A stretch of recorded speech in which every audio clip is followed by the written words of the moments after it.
Hum hum hum. How are those goals coming along?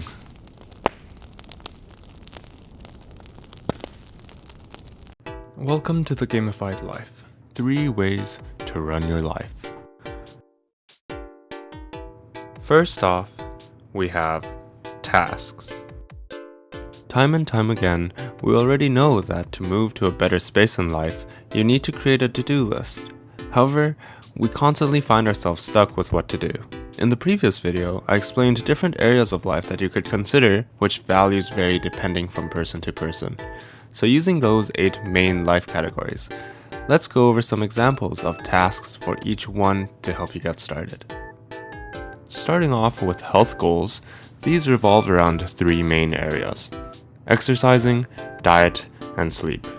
Broken down, actions may include exercising 3 times a week or walking 10,000 steps a day, maintaining a healthy diet that contains fruits and vegetables, or drinking 8 glasses of water a day, and sleeping for 7 to 8 hours.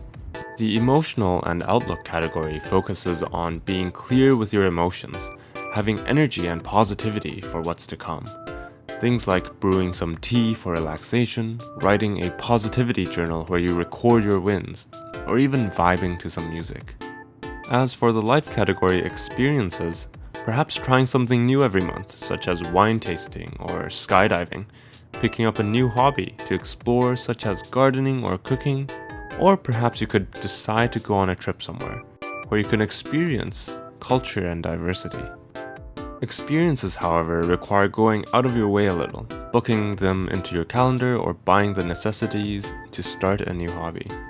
Next, we have a more technical life category, finance, where tasks generally revolve around gaining clarity with your money, knowing how much money is coming in and where your money is going, whether that be investing in skills, items, or a certain lifestyle. Finance is quite a fun, complicated game that will be covered later down the line. But for now, tasks can include budgeting, cutting expenses, or negotiating a raise for your work. Support me on Patreon. Mindfulness is all about staying present and being open-minded. So try things like putting away your phones when you're out with friends, meditate to focus, or read a book and watch The Gamified Life to open your perspectives. As for the life category of friends and family, it depends highly on you as a person and how you view your relationships. As someone who is relatively introverted with mostly low-maintenance relationships, I require less tasks to make me feel fulfilled, which include writing letters every now and then to close and loved ones, the occasional one-on-one dinners to catch up on the happenings and celebrate the wins of life, and attending group events and other bonding activities with friends. Job class looks at how fulfilled you are with work, whether that be along the lines of purpose, people, money, or learning experiences. So try asking for a coffee chat, seek something new to learn, and take on new opportunities. Lastly, we have love. The beauty of being appreciative, engaging, and present in each other's company. Go out there and plan a date. Make a gift. And flirt a little. Well, overall, tasks, as you may have guessed, differ from player to player, because I am not you. However, when we create our tasks, here are 3 general rules that we should follow. They must have a good balance, be time sensitive, and they need to be integrated properly. Let's dive a little deeper into Rule 1 first. Balance of productivity and pleasure. When we look at how our week is progressing, we want to make sure that we have both productivity and pleasure. Productivity being things that improve your future or someone else's future, while pleasure being things that you do for fun and enjoy. So if we throw this on a graph, it would look something like this. 2 circles, pleasure on one side and productivity on the other, with the sweet spot being tasks that are both pleasurable and productive. That being said, having too much fun at the cost of the future and being too productive at the cost of happiness is not particularly great. The worst, however, is when you are neither doing something productive or pleasurable. With this in mind, it is important to balance the tasks in the way you see most fit for you. As for rules 2 and 3, we'll come back to them later. Next up, time management.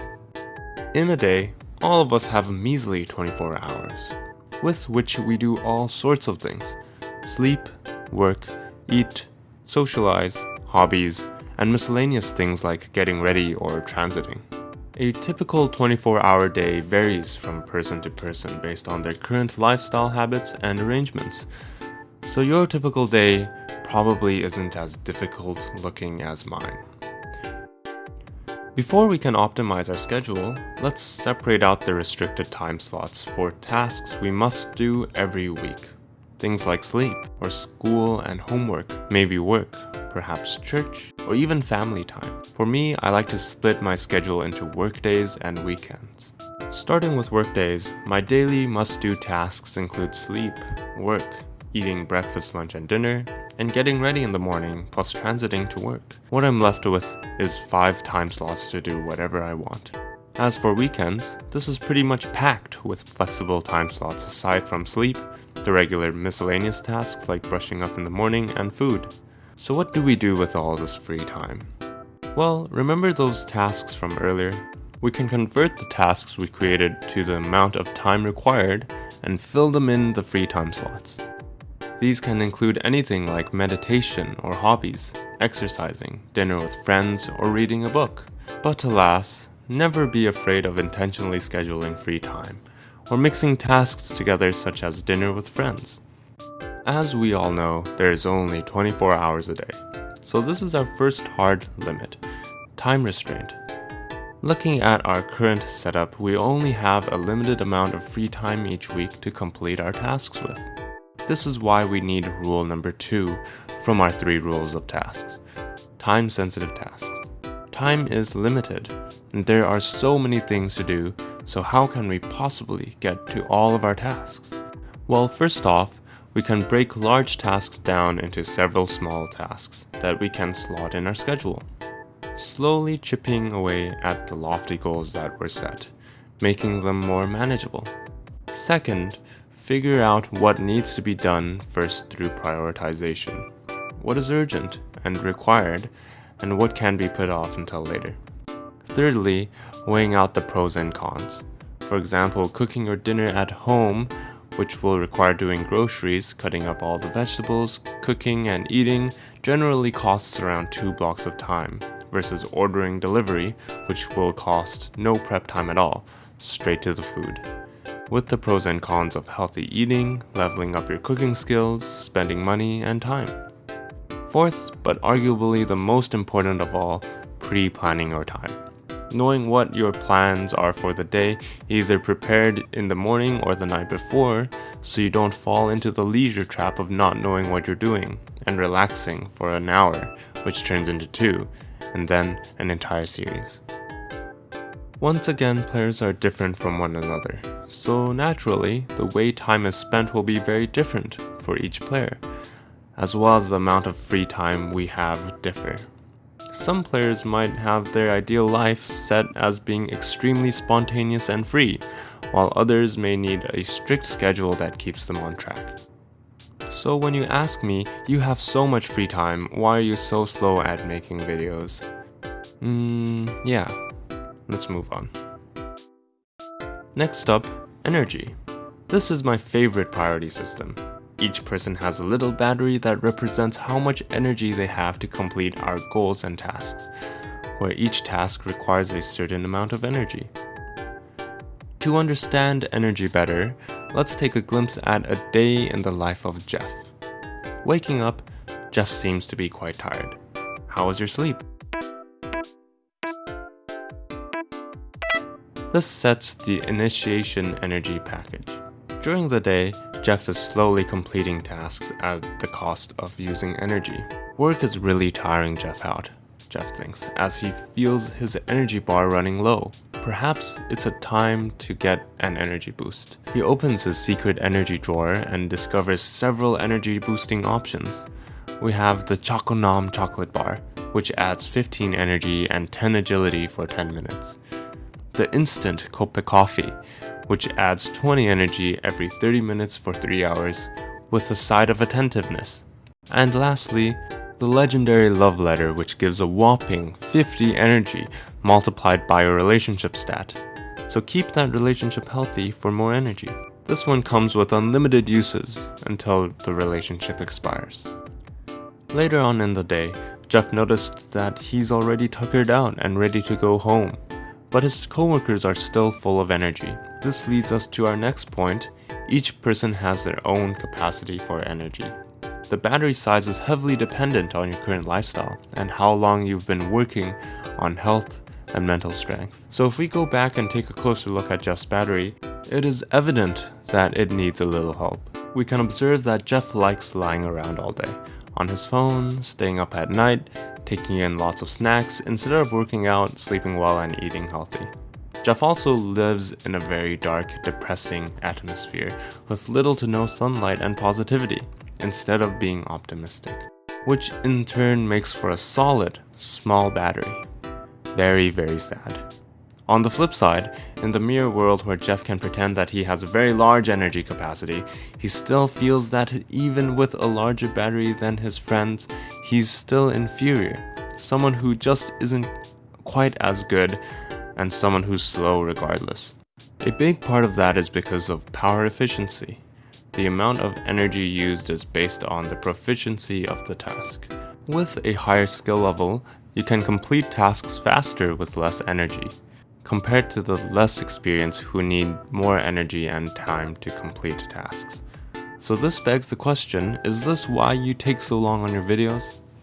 Yes it is. I have no idea what I'm doing. Sometimes we go past the limit of our current battery capabilities and enter the danger zone. This is Jeff's constant status, when you overwork without finding any time to rest, commonly known as burnout. Consequently, we end up needing to engage our power saver mode and recharge energy. Keep in mind that when we tap into our reserve energy, we start doing more harm than good, often resulting in extended periods of recharging time. So it is very important to set aside some time to unwind and relax. This is also why we have rule number 3 for our 3 rules of tasks. Slow integration. With all the tasks for the gamified life, there are a lot of things to do. And as we said previously, it takes a large amount of energy to start something new or initiate a new habit. And as we slowly level up, we can do more and more. So this is why it is important to never overwhelm yourself with too many sudden changes at once. Work on each task one at a time, and as you get better at it, the energy you need for the task will decrease, allowing you to use your energy on new tasks. Or else you probably won't keep up. So this video, as you can probably guess, isn't really talking about 3 different ways to run your life, but more as a 3 things to consider when playing this gamified life. By taking into consideration of the 3 methods, you can create a schedule that best suits you. The controller is in your hands. Oh look, there's a few tasks you still need to do before the end of this video. Like, comment, share, and subscribe. Hit the notification bell. Done? Wow, what's this? A bonus task? That's right, you can also support this channel on Patreon. Jeff is still struggling. How sad.